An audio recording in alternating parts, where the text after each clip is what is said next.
Bonjour à tous, bienvenue à Roissy Charles de Gaulle sur le chantier de géothermie d'ADP. Donc nous sommes en train de forer deux puits, un producteur, un injecteur, à environ 1800 mètres verticales, voire 2100 mètres forés. En surface, ils sont à une distance de 7 mètres, au fond, ils sont à une distance de 1,5 km, rig de 450 tonnes, un des plus gros d'Europe.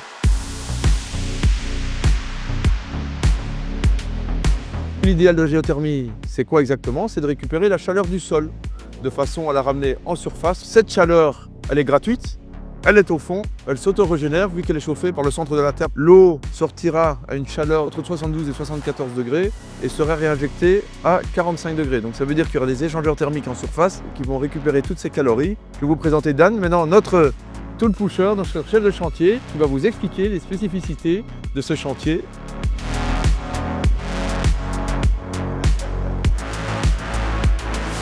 Je vais vous présenter presque toutes les pièces individuelles du rig. En commençant, on va vous présenter le gantry. Le gantry, c'est où on met toutes nos tiges.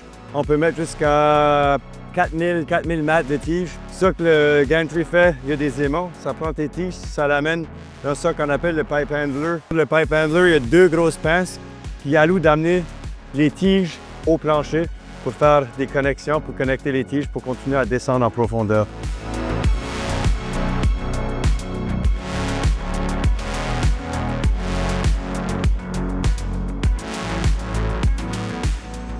Alors ici, on a le rig floor. Le rig floor, c'est normalement où on a les HTM, les floorman qu'on appelle en anglais. C'est là où que toute la manœuvre des tiges se fait. Ici, à la table de rotation. Là, on a la TDS. On pourrait l'appeler le Milwaukee du rig. C'est le pouvoir qui fait tourner les tiges. Et puis la TDS, c'est vraiment le cœur du rig. Ici, on a les élévateurs. C'est ça qui manipule les tiges. Après, ici, on a le drill console, c'est où on a tous les contrôles pour le rig. C'est la chaise du chef de poste. Tout est contrôlé de cette chaise pour toute la globalité du rig. Alors, tu as ton hoist, on appelle, c'est pour manipuler en haut et en bas, la TDS. Puis ici, ça contrôle ton, on appelle ça le Iron Roughneck, le robot. C'est ça qui casse les tiges, puis qui serre les tiges ou dévisse les tiges.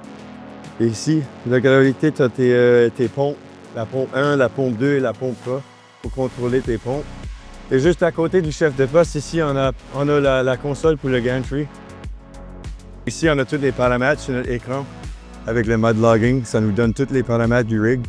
Commençons avec la cote, qui est 1074. Présentement, on est à 1074 mètres qu'on a foré. Tout ça qu'il y a sur le rig, il y a des capteurs partout qui communiquent avec cet écran, qui nous donnent tous les paramètres.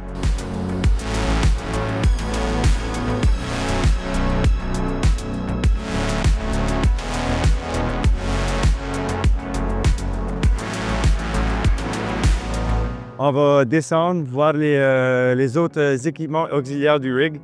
En commençant en descendant, on peut voir les bassins. Les bassins, c'est là où est la fabrication de boue. Ici, on a les pompes de forage. Les pompes de forage sont, pour moi, le cœur du rig. Sans les pompes de forage, tu ne pourrais pas forer un puits. On a deux pompes. Les pompes aspirent la boue des bassins. Et puis, avec les pistons, ça comprime la boue, ça l'envoie dans la TDS à l'intérieur de nos tiges. En même temps que ça monte dans l'annulaire, ça monte nos cuttings. Et puis ça lubrifie notre outil. Ici, on a les shakers. Les vibrateurs sont équipés avec deux moteurs qui font vibrer un châssis qui est connecté avec on appelle ça des tannies ou des screens. Les screens font que ça sépare les solides des fluides pour recycler les fluides, pour repomper les fluides dans le puits. Les solides sont rejetés dans ce qu'on appelle une demi-lune. Ici, c'est là où on fabrique la boue. C'est là où on ajoute tous nos produits de boue pour ajouter la densité. Ça se fait tout ici.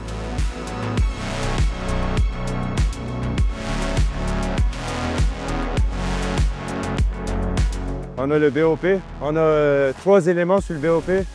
Tout de suite, on a les shear rams, qui est l'élément du bas. Les shear rams, elle peut couper des tiges de 5 pouces. C'est carrément fait pour shearer, comme on dit en anglais, c'est couper la tige. Les pipe rams, qui est l'élément du milieu. Puis on a l'annulaire, qui est l'élément du haut. L'annulaire, elle peut fermer autour de n'importe quelle taille de tige. Mais ça, c'est notre élément secondaire pour contrôler le puits. Ça nous alloue de fermer comme une vanne le puits pour arriver à monter la densité des fluides dans le puits, pour contrôler le puits, pour être en sécurité. J'espère que vous avez aimé le tour. Un petit mot sur la carrière, c'est vraiment une bonne carrière. Après 25 ans, j'apprends. Je suis toujours en train d'apprendre, je suis toujours dans l'apprentissage. J'aime tellement le métier. Si ça vous intéresse, je vous considère de vous approcher de Avant Group pour le recrutement.